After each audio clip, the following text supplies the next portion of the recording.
Oke, selamat siang teman-teman. Selamat siang. Apa kabar hari ini? Semoga saya temui Anda dalam keadaan sehat, kuat, bahagia, berkelimpahan. Amin. Salam dari dunia pesiar, di mana tempat mangkalnya para pelaut dan calon pelaut.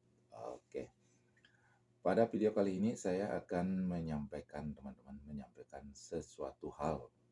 Tiga ya, tiga hal yang menurut kita sepele, tetapi itu sangat berpengaruh besar di restoran, terutama di kapal pesiar. Teman-teman, ini bisa menjadi suatu pembelajaran, bisa menjadi suatu hal-hal yang uh, pengalaman saya menjadi pengalaman Anda juga kepada teman-teman pelaut dan calon pelaut ya. Jangan sampai terjadi pada diri Anda, biarkanlah terjadi pada teman-teman. Pengalaman teman-teman merupakan pengalaman kita semua juga. Oke.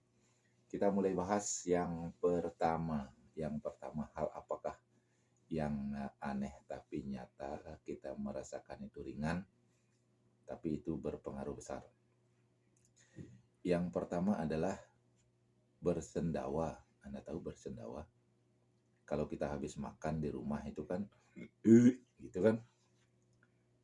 Kalau di Indonesia, katakanlah itu di rumah kita di Indonesia habis makan, kalau kita berdahak, bersendawa, bukan berdahak, bersendawa, itu artinya kan enak, perut kita enak gitu istilahnya, dan itu umum kan, apakah itu di rumah kita sendiri, di rumah makan, di warung, atau bahkan di restoran besar. Itu kalau Anda bersendawa habis makan, itu diwajarkan kalau di Indonesia. Tetapi kalau di kapal pesiar itu adalah musibah ya. Kalau Anda bersendawa di kapal pesiar, Anda akan ditertawakan.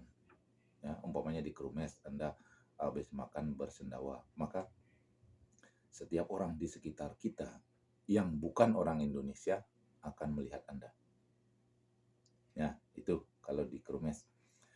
Dan ada suatu kejadian yang menggelikan, menurut saya menggelikan ya, yaitu kejadiannya pas saat saya jadi waiter. Saya punya asisten, kemudian asisten saya itu pas on duty di lunch time, siang hari, dia pas membuat napkin.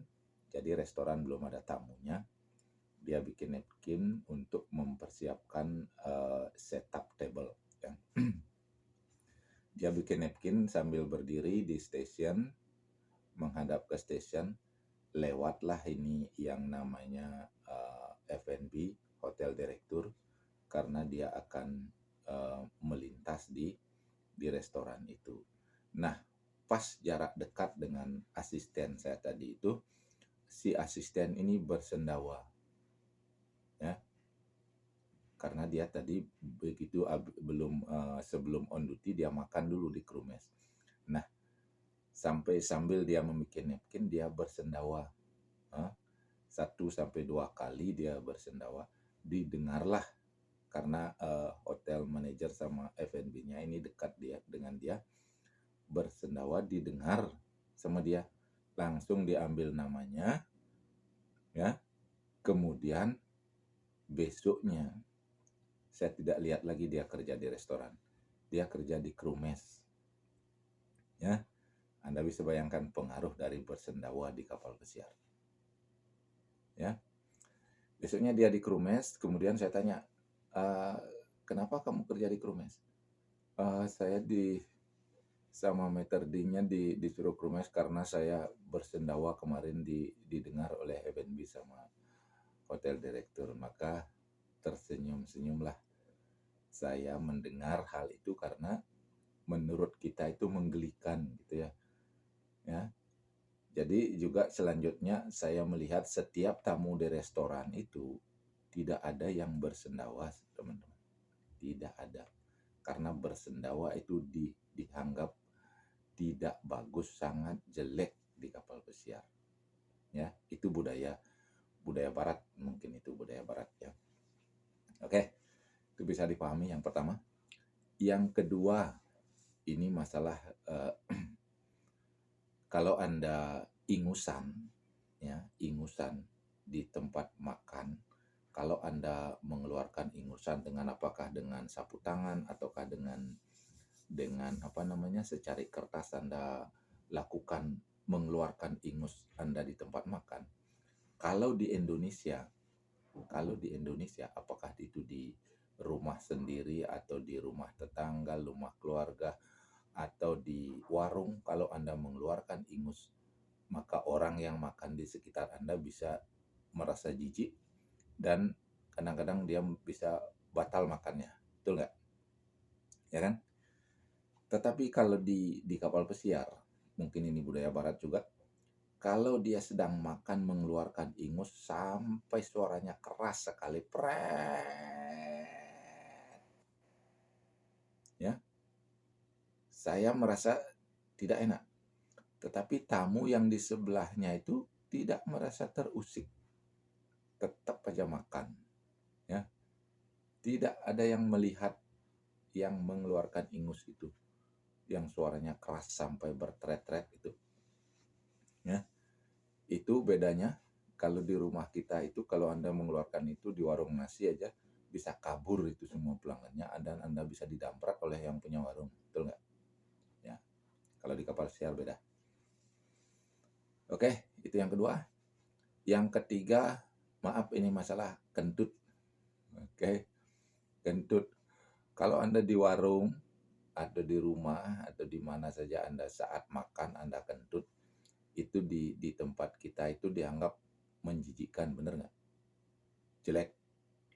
Bisa-bisa di warung di samping Anda itu yang Anda makan di warung Anda kentut, bisa kabur dia atau pindah tempat dia, kan gitu. Tuh. Tetapi kalau di kapal pesiar, saya sering sekali mendengar dan membaui, bahkan mendengar suaranya tamu itu kentut. Brut, gitu kan. Tetapi seperti tadi, tamu yang di sebelahnya atau di sekitarnya nggak ada yang terusik, tidak ada yang merasa itu hal yang jelek gitu ya. Tidak ada. Nah ini, maaf, saya membicarakan hal-hal seperti ini. Oke teman-teman, itulah curhatan saya pada hari ini. 3 hal yang sangat menggelikan yang di tempat kita di rumah atau di Indonesia itu diperbolehkan, dianggap bagus, maka di kapal pesiar dianggap menjijikkan, tidak bagus. Kemudian yang tidak bagus di tempat kita menjijikkan itu di kapal pesiar justru dianggap tidak apa-apa, itulah ya. Bagi teman-teman yang punya pengalaman lain silahkan komen di bawah ya. Demikian curhatan saya siang hari ini. Semoga semua saya ketemu dalam keadaan sehat sehingga bisa melakukan kegiatan seperti biasa. Salam dari dunia pesiar, tempat mangkalnya para pelaut dan calon pelaut. Ciao, ciao.